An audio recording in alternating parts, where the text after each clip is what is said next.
is shaking, you guys. Welcome back to the Let's Go Win podcast, where we are here to help you win from within. And that is what we are going to be talking about today. We have an amazingly bright woman that is going to come on. She has something that I had never really thought of before, something that she runs clients through. And I just think you're going to love it, because how often do you ever spend time on what would be considered like a spiritual biography? And she has led people through it. Some of these revelations they have are absolutely incredible. So I'm so pleased to welcome Kristan Swan, who excels in leadership training, group moderation, writing, design, interviewing, and research. After a career in landscape design, Kristan focused on business coaching. Recognizing the challenges of founder syndrome and high burnout rates for professional service business owners, she developed the 4 S's of success, structure, systems, strategy, and space. The 4 S's provides a framework for independent owners and entrepreneurs who struggle to stay in their zone of genius and build profitable businesses. Other projects include Spaghetti in the Wall, a journal with prompts to develop a habit of discernment and discovering your spiritual autobiography. Well, Kristan, it's so good to see you and have you on the show. Like I said, one of the things that stood out to me was the spiritual autobiography, which I know we're going to get into, but so good to see you. How are you? Oh, I'm doing really well. Thank you so much, Jam. I am so excited to be here. I love how you mix what's going on in your real life with, professional life and leadership and ideas and suggestions. So what you talk about resonates so deeply with me. So I'm thrilled to be here. Thank you. Well, awesome. I love that. I mean, look, I haven't figured a way to separate the two. It's kind of the personal life goes with you. So we may as well talk about it. When you think about that and it resonates with you, what has been your experience? Because I know that you have your systems of success, but being able to separate, knowing that your personal and your professional life, it's one human being, it's one thing. What do you see when you see people really kind of get challenged with that idea? Because I know you said you're an open book, which I love, but often that's not a comfortable situation for people. So what's kind of your thoughts on that? Well, it's interesting because I think that for myself, I learned,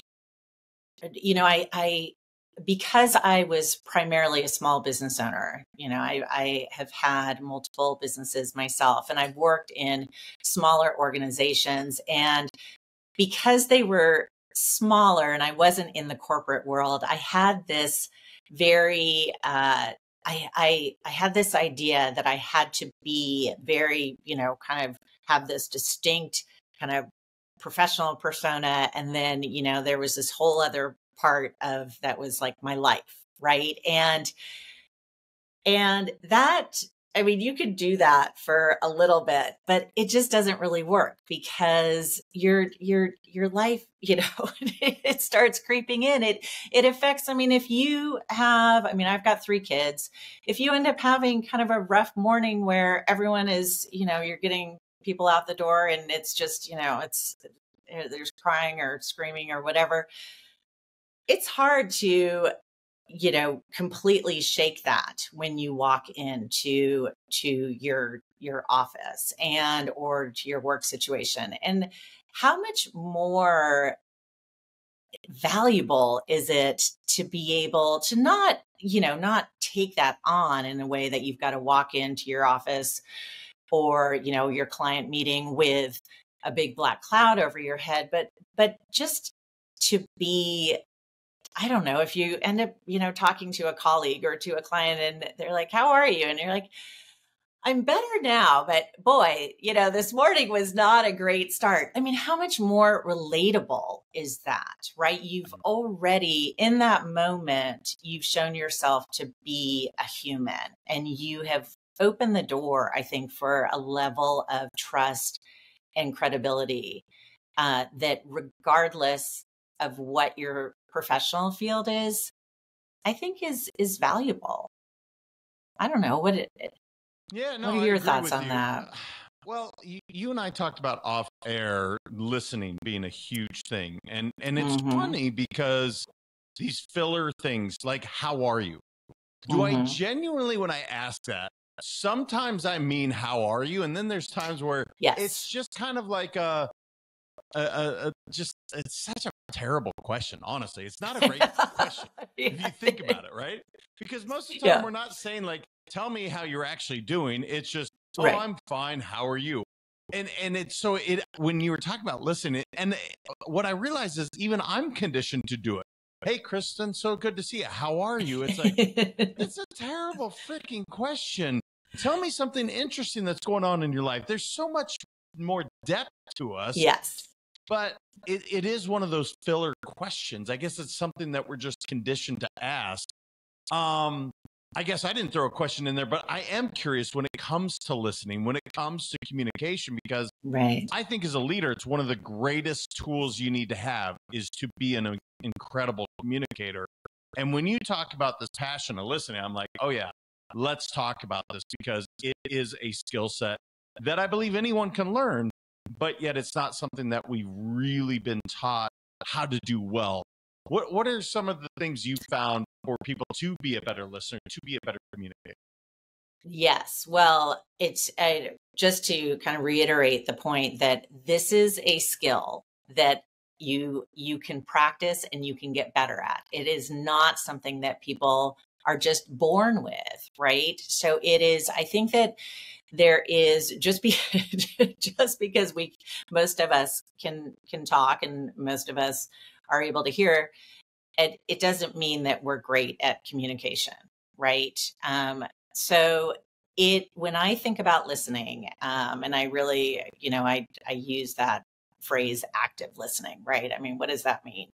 And so for starters, I mean, with you and I right here, it means that I am going to I'm going to hit pause and I'm not going to be thinking about what I'm going to be saying to you. I'm actually going to be giving myself that moment to fully be present for what you are saying, right? I am and then that means it might be I might have to pause a little bit as I formulate my response, and that's not necessarily a bad thing, although I feel like there is a bit of a we have been conditioned to think that people who speak more slowly or who take a little bit of time to formulate a thought are somehow, deficient, or that the better way to be is, have it all at your fingertips. And so I think that we have to kind of challenge that assumption. I I also think that the listening part has so much. I mean, there's that external listening, that communicating with others, right? And then there's also really listening to yourself. So Mm. I think of listening on a multitude of layers, and I have really gotten myself, I mean, my oof, my serious growth moments, i.e., failures, have been where I completely ignored myself. I did not listen to myself, and I did not listen to what was being presented right in front of me. Right, I because I did so many years of landscape design and also did some interior design work. I worked with clients, and I will never forget one of the most pivotal moments where I after this experience, I literally thought, "Ugh, I don't want to do this ever again." Of meeting with a client, and I mean, everything she was saying. And the other thing to remember, right? 70% of communication is nonverbal. Okay. So it's not enough to just be hearing something, right? We want to be, especially when we're talking. And and this goes back to listening to yourself. I mean, so many times, when I'm ignoring myself and, ignoring that tightening in my stomach, I really should be paying attention to that nonverbal cue. But back to the client that I had such a struggle with, I mean, they were giving me all the information I needed to just say, gosh, I wish you well. And we're probably not a great fit for each other. And I was in a moment when I wasn't listening to myself. I was really using work as an escape from my personal life, which was not a very happy situation in that moment. And I was like saying yes to everything. I was going to make every client fit. And it was it ended up costing me money. It ended up being really so time consuming and so just energy depleting that, like I said, I got to, after dealing with this client who did not want my help, and kind of questioning if I really wanted to be doing this work anymore. So I want to talk about the listening to yourself. And when I hear that, what I initially think of is, we know, like, our gut really does know this is not right. Now, we may not like the answer, right? For instance, a good friend of mine right now, she is going to, inevitably, it's going to land in divorce, right? And I, unfortunately, I knew it the moment she married the man. This was just not a great fit. But look, it was her journey. It's not mine. All right. It's a good friend. We love her. And at the end of the day, we want her to be happy. But I think deep to her core right now, she is sitting in this moment. And if she's listening, I won't say her name, but if she's listening, she knows what to do. She just doesn't like the answer. When you say listening to yourself, is that kind of the deal? It's like, gosh, I know in my heart, I know in my gut, I even the brain can shift it to say, right, but this is easier. You know what, Kristan? This is just easier if I stay in this miserable marriage that she's in right now, even though everything, and you said feel, and that's what I equate that to. Is that what you're talking about? Are you saying, like, look, hear what your body is saying, feel what that tension is? Is that kind of what you're talking about? Because I love the idea of, listening to another person, but the subject of actually listening to yourself, I really want to dive into this. So are you talking about that, or am I missing it? Yes. No, that's exactly what I'm talking about. Is I do feel like we have so much wisdom, right? And we are so wise, and we're particularly wise and knowledgeable about ourselves. And yet I think that we are so willing to completely ignore ourselves, or even trust others, place our trust in others more than ourselves. And it's a phenomenon that I see across all generations, right? To a certain extent. And I mean, I think about like my grandmother's generation, and my grandmother used to, whatever the doctor said, the doctor was like God, right? To her. And this was a woman who had a high school education. She didn't go to college. And so, she had put these professionals, and even if she knew what her body was feeling, she was willing to put her trust in this person, right? Because that was kind of that generation. I think of my generation, and I think maybe also being a woman, it might be a little bit more where I'm putting my trust in, it could be different institutions, whether it's, schools and teachers. I mean, I remember being brought up thinking that teachers were so, wise and correct, and that they knew best. And, sitting in a classroom and listening to a teacher and thinking, I don't really.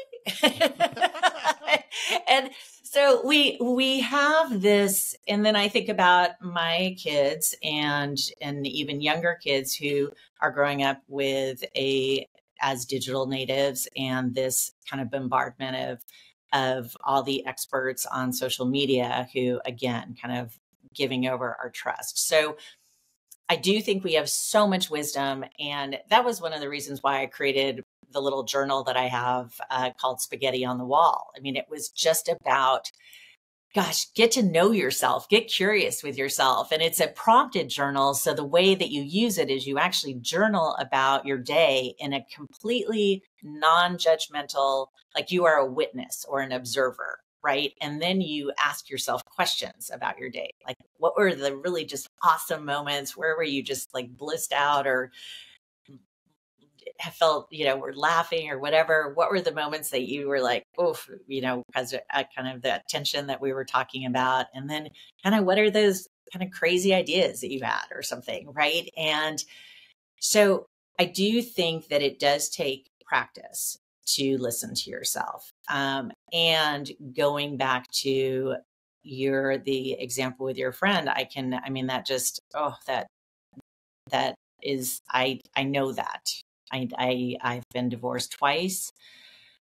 It was, each time was just really, really hard. And I probably, particularly in my second marriage, I probably knew pretty early, if not even before we got married, that this was not going to be a great fit. And I was just in this moment of, I actually hadn't recovered from the grief and trauma of my first divorce. And I didn't want to, I didn't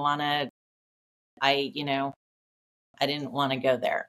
And so I just was like, okay, I'll just move on to the next thing. Right. And I'll make it better, and I'll be a better person, and I'll be, all these things. And it just didn't work. And it was not a good fit. And I spent many, many years doing things that were not helpful, like working too much. And I spent many years doing things that were not helpful to our relationship, and also avoiding what I really knew. We always have a choice in every situation. And I talk to my kids a lot about this. It's like, you always have a choice, right? Mm-hmm. You may not like your choices. And what happens though, there's a very interesting thing that I feel like, as you start to make better choices that are really more in integrity in terms of who you want to be and who you are, then your choices actually get better. But it's funny because you're not really going to like your choices when you've really, and for myself, right, that choice was, I didn't like the choices. It was either stay in a relationship where we were both, kind of in a cycle of hurting each other, or do this really scary thing. For me at this point, it's like, oh gosh, having one divorce, it's like, oh, that's not great.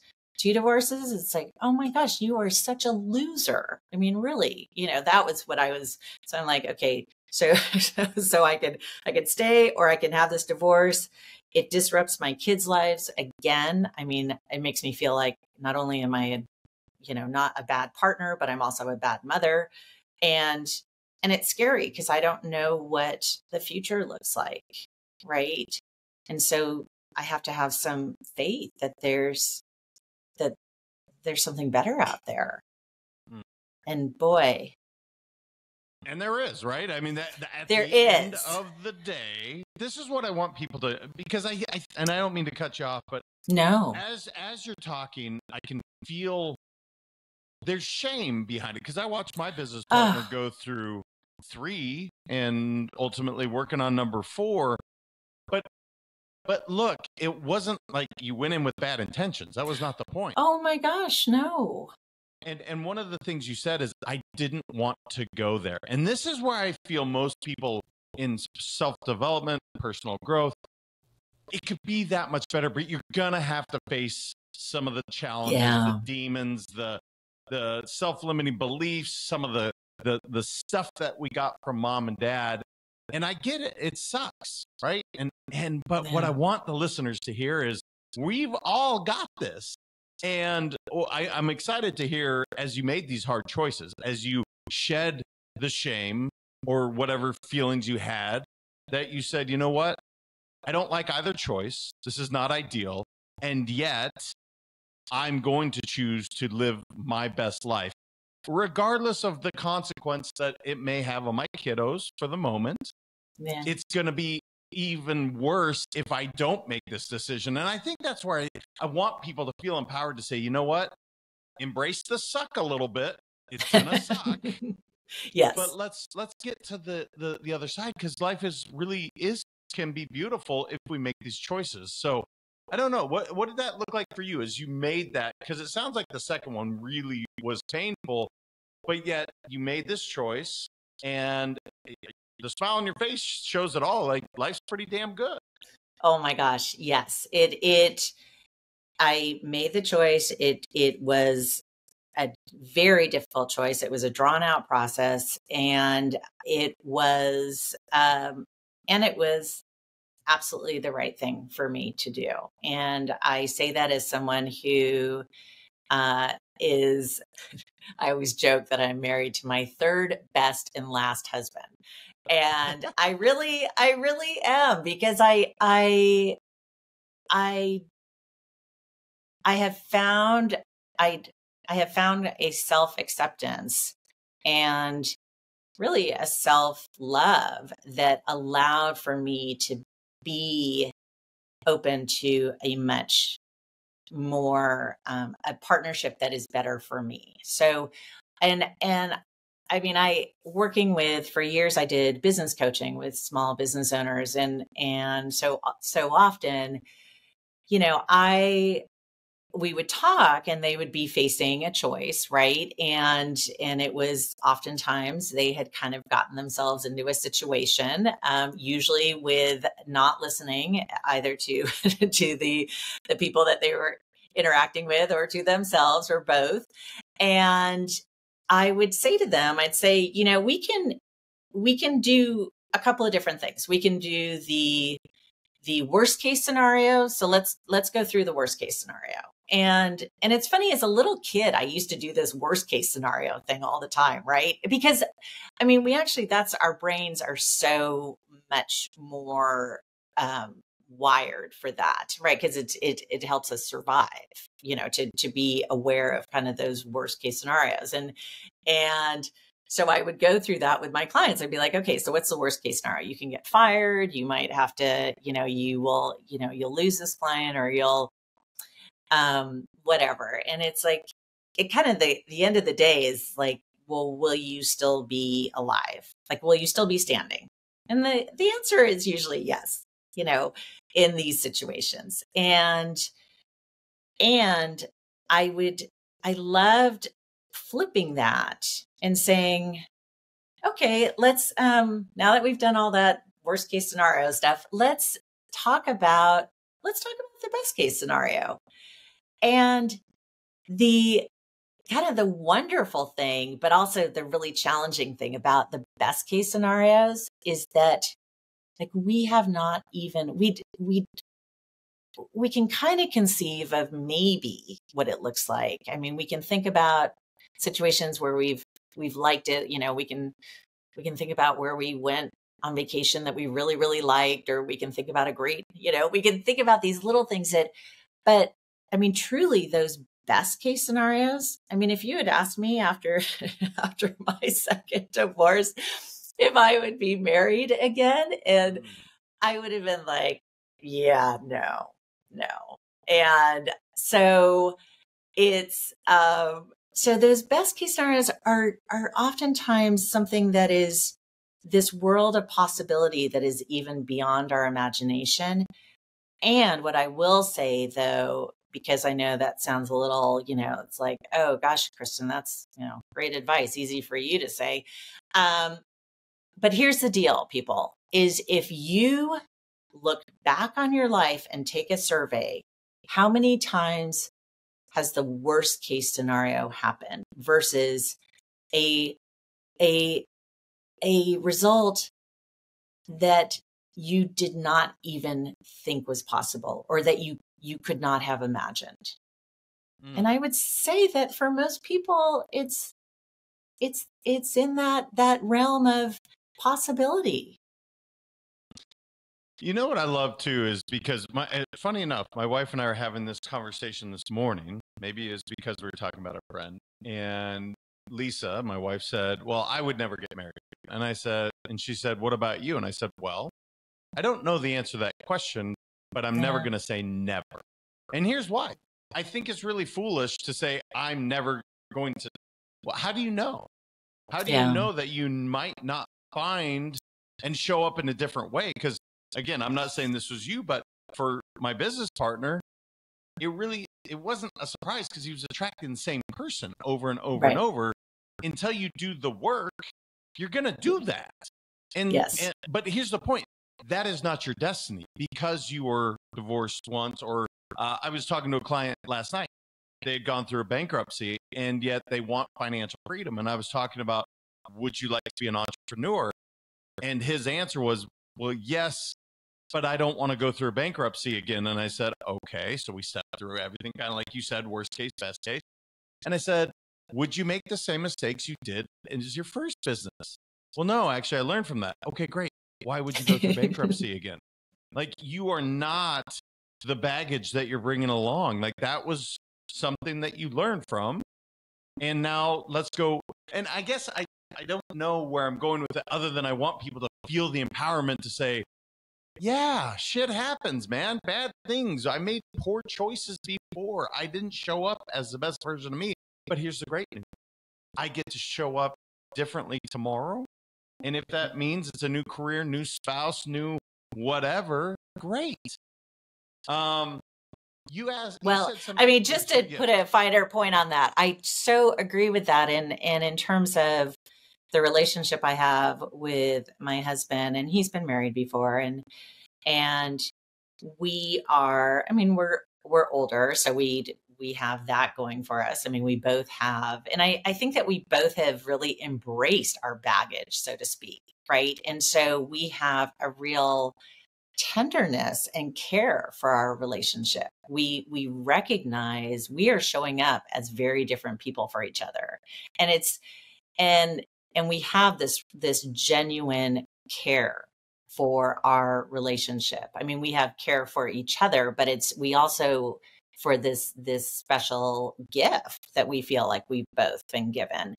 And I feel like that it's so important to I think a lot about you mentioned the spiritual autobiography. And that has a lot to do with storytelling. And I think about storytelling. I think about the stories that we tell ourselves, right? I think about the stories that we inherit or that are told to us.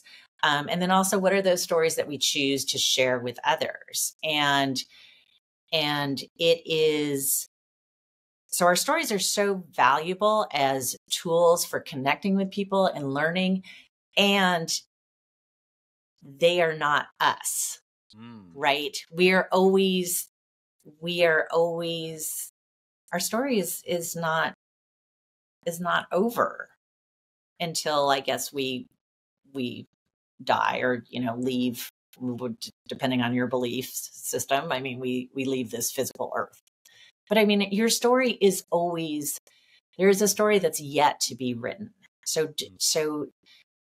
your past stories, allow them to inform your life and learn from them, but they are not you. I love that. And you said something earlier. I want to see if I can tie this together. You said something about asking better questions, which I totally agree with. Now you're talking about, and the best example I can give is if you were known as the shy kid to your family at 8 years old, and now you show up in my case, I'm 47. So now, are you still the shy kid? Well, some of your family's going to say, hey, there's the shy kid.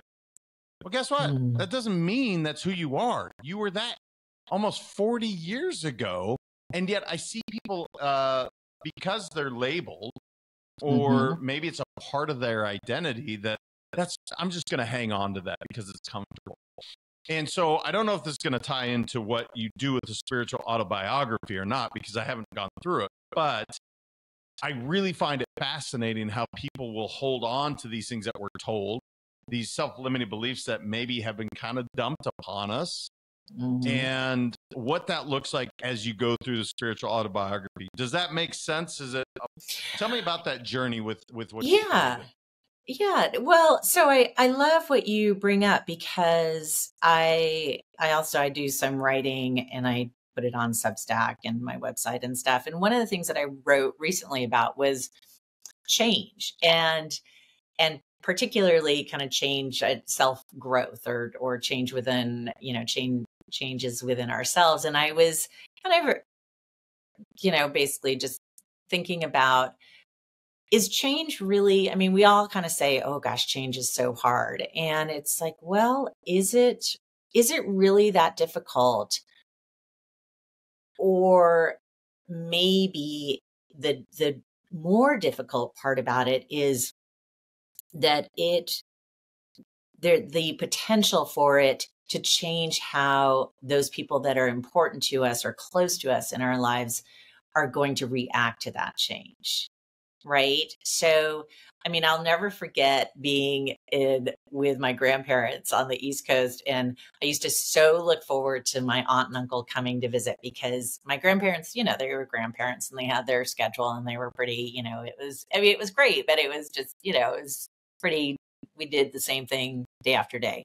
And then when my aunt and uncle would come, my aunt was kind of a little bit of uh, she was a little more out there. She was a little more outspoken and, it was this very, kind of waspy family that was all like buttoned up. And she was a little more like, oh, and I remember she would talk to me like I was an adult. And at this point, I'm probably like 10 years old or something. And she would confide in me. She'd be like, oh my gosh, the thing that drives me so crazy about it, visiting, uh, my uncle's parents is it's like he turns into a little kid again.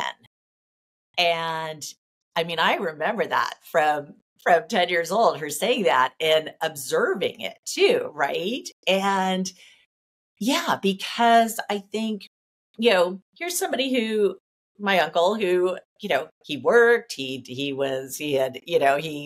had a whole nother life, right? Where he had this marriage and he ultimately had a daughter.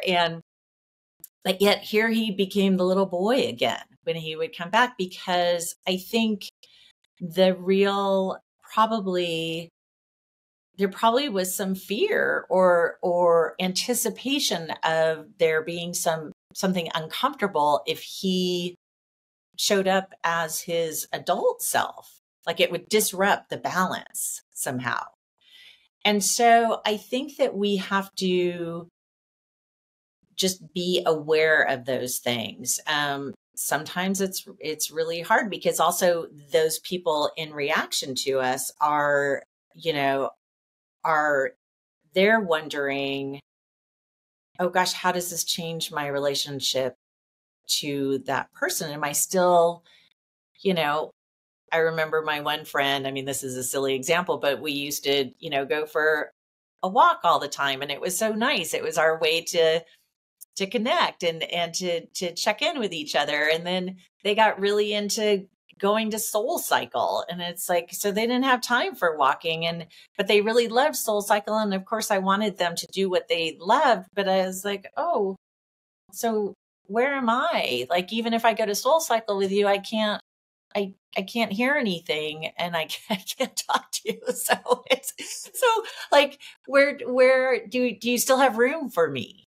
Right. But I was happy for her. So, I mean, it is, but that's when you just have to, hopefully you can say, like I could to my friend, like, can we find some other way that we check in with each other? I mean, can we just make sure at least to hop on a phone call or something? Right. Cause you're still really important to me. And like I said, that's a silly example, but I feel like you can, that's something that you can extrapolate and apply to your own life. Yeah, I agree with that. Look, people are going to grow and evolve and change, and Yeah. most people don't love change. They've done enough studies on it. People don't Yeah. love it, and it's literally why I wrote the third book called Upgrade. It's like people don't like change, but we love to upgrade. So it's like they upgraded from the walks. It wasn't that the walks were bad. It's just Yeah. for whatever reason, Soul Cycle was more in alignment. And Yeah. good on you to say, hey, I want to do something. It doesn't have to be a walk. It could be, let's have a glass of wine and chat. It doesn't matter. Right. All right. So, but you were asking about the spiritual autobiography. So tell me more about this. I really am fascinated because it's a huge, huge thing. I think, and here's why I'm going to say this. Again, we're talking a lot about identity. I was raised Catholic, confirmed Catholic. My mom is pretty devout. Catholicism and I just never jive. Okay. Yeah. I don't care if people love it. Great. I have no judgment on it. It just wasn't for me. But when I, really found Buddhism and Taoism and some of these Eastern philosophies that, oh, wow, that feels good. This is where the word spiritual comes in. I'm like, okay, this is an interesting, as we're talking about identity, as we're talking about, kind of the labels that are put on us. I know for like my mom, me not getting married in the church, that was a big deal because it was important to her. But for me, the alignment was, it's not. Catholicism's not my jam. Yeah. But so now I'm curious with the spiritual autobiography, what does that look like as we go through this? Yeah. So it is, to be clear, it is a non-denominational experience workshop. And it is something that it was a long time ago. I had led these small groups at the local Episcopal church. And one of the things that we did was a spiritual autobiography. And their classes that I led for them had a pretty structured curriculum and some readings and stuff like that. But I loved this idea of thinking about your life from this lens of a spiritual autobiography. Now, given that it was taught at a church, it had kind of more of that flavor to it. But last year I was thinking about, I was at this pivot point and thinking, I want to do something that is meaningful to me. I want to do something that I feel like is of service to people. And so I was like, okay, so let's revisit this thing that has stayed in my brain for so long. And I created an 8-week curriculum. And then I also have weekend retreats and day long and things like that. But at the end of it, what you end up getting is it's based on writing. So you write 1,000 to 1,500 word spiritual autobiography. I do consider that to be a living document, right? I think that the spiritual autobiography, and as I lead classes, I participate in the workshop with my groups. And so the spiritual autobiography that I wrote 3 months ago is not the same one that I will probably write, with next month's group, because there is this idea of, right, our stories are evolving. And going back to your question around and your thoughts that you brought in, like how you were raised and kind of what you have discovered as an adult. I mean, in the very, very first week, or at the beginning of the conversation, if we're just doing a short retreat, we talk about, let's get clear about what is your religious, set of beliefs or traditions and your spirituality. And for some people, I mean, I have led groups where it's really hand in glove. And I think for most of the people out there is some distinction. And then especially with the religion piece, I like to kind of dive in a little bit about what are things that you inherited, right? So, I mean, you probably still have, whether it's beliefs that you hold or beliefs that you are distinctly not in alignment with, those are still inherited from the way that you were brought up, right? And then what are those beliefs, again, within the context of a religious setting or faith tradition specifically? What are those things that you've acquired? I mean, what are the things that you have chosen for yourself as you go forward? So we get some clarification around that. And And really, when I think about spirituality, I think what I'm opening the conversation to is that which is bigger than ourselves, right? Yeah, it's very cool. So they write this 1,000 to 1,500 word autobiography. And then I'm just curious, where does it go from there? Because I have to imagine people have some pretty eye-opening, like, holy shit, man, like this isn't what I expected to write down, right? Like, Yeah. and I agree with you. There is a huge separation between a church and spirituality. Again, if you were to, I don't go to church. That's not something I normally do. But I pray to God every day. I meditate every day. Yeah. I have my spiritual practices.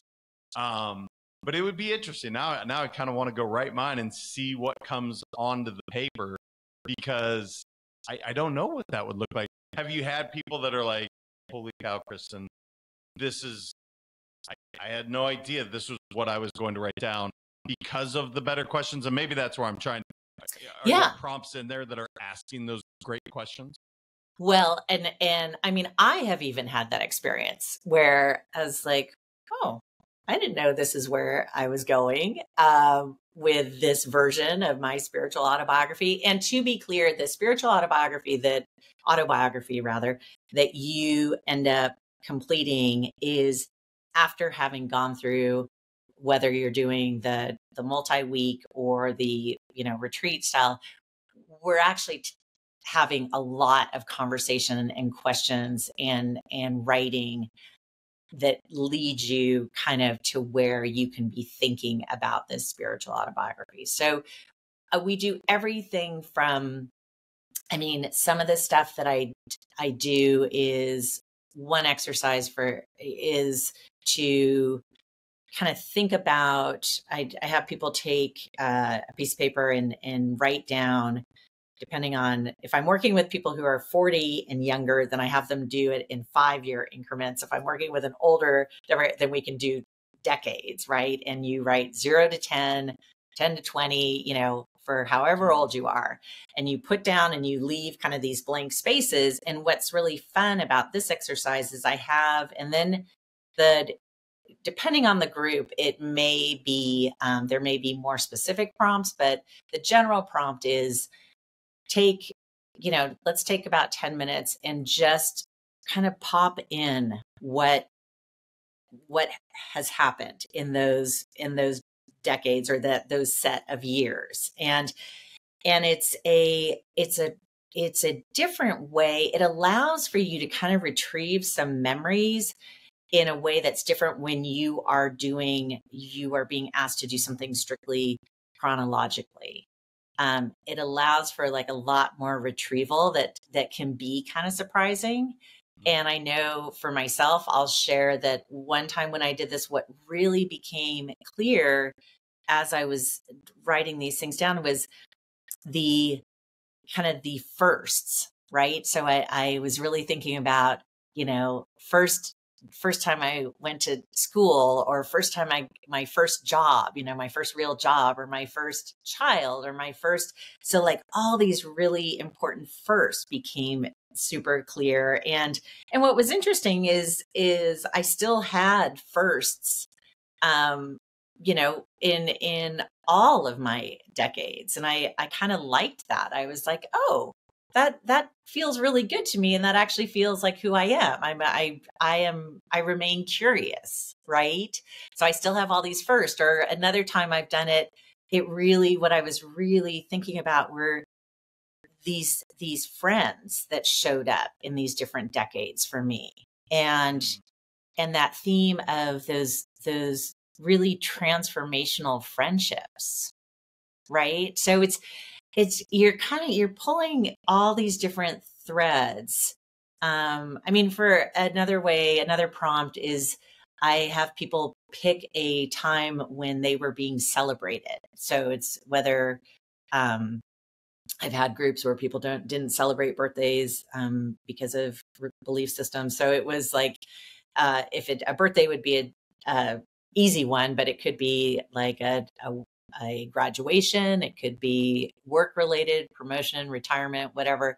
But think about a time that you were the celebrant, and then go through that memory with reflecting on each of the five senses. And so think about, like, what was there music playing? Was there, and if you can't remember exactly what was happening in that moment, feel free to fill it in with what you would like there to have been, right? If you can't remember what the cake tasted like, because it was a birthday or whatever, and there was cake or whatever dessert you like, what would you like it to taste like, right? So kind of, again, another way, and I think that gets to this idea of how do you ask better questions? And oftentimes, really the big question that I'm asking is that question of identity. Like, who are you? And what are those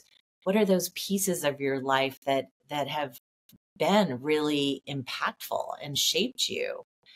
But we're going to ask that big question in lots of little ways. Well, even when you said like the friends, I immediately, I say it all the time. People come into your life for a reason, a season, or a lifetime.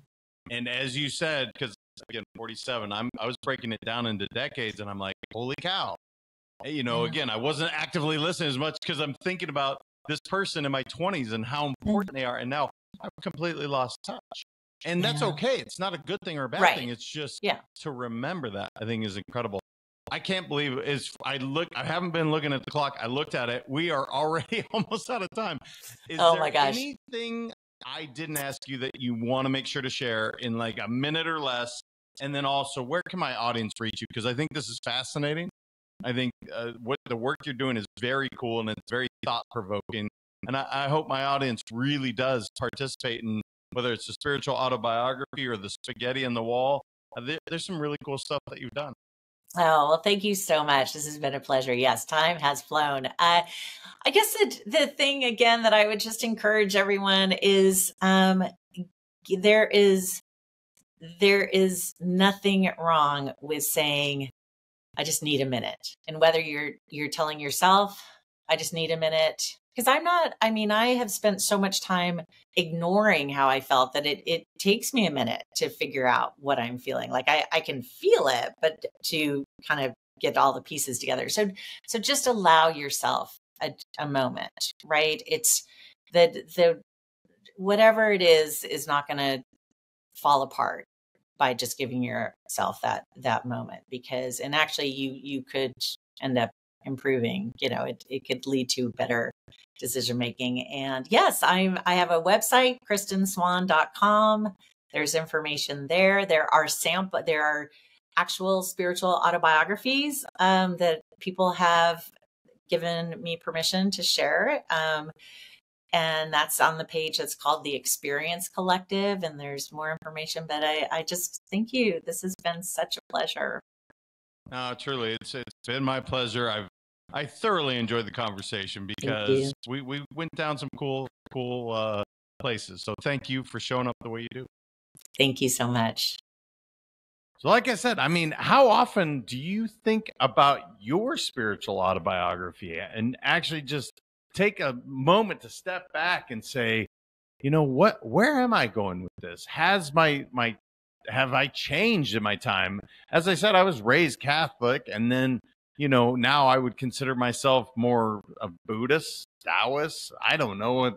I believe in God, but I wouldn't consider myself a Catholic. So I think it's an ever evolving thing for some of us. For some, maybe they were raised Catholic and that's their life, and that's cool. There's not a right or a wrong answer to it. But what I love about what she's doing with these people is she's helping them really just step back and say, where am I at in this season of life? And I think it's an opportunity for us all to do the same thing, to really slow down, step back and say, you know what? What does my spiritual autobiography look like? What does just my life look like? And am I going in the right direction? So I think, if nothing else, I really got that from Kristan, where she gets people to slow down. She asks some very poignant questions, that make people think about, where are you going? Is it exactly where you want to go? And if you're not, stop, slow down, and figure out another path. And that's the beautiful thing. Life is a series of choices, and you get to choose. You don't have to be the same person you were at 8 years old. In fact, I guarantee you're not. But if you're not happy with where you're going, make that decision. Take that right turn. Go down a new path. Those are all our options. So I hope you enjoyed it as much as I did. Please make sure to share this with someone you know, love, and care about, and continue to get this message out of what Let's Go Win is all about, so we can continue to have amazing guests like Kristan on the show. Until next time, you guys, I appreciate you all so much. Remember, your mindset matters. We'll talk soon.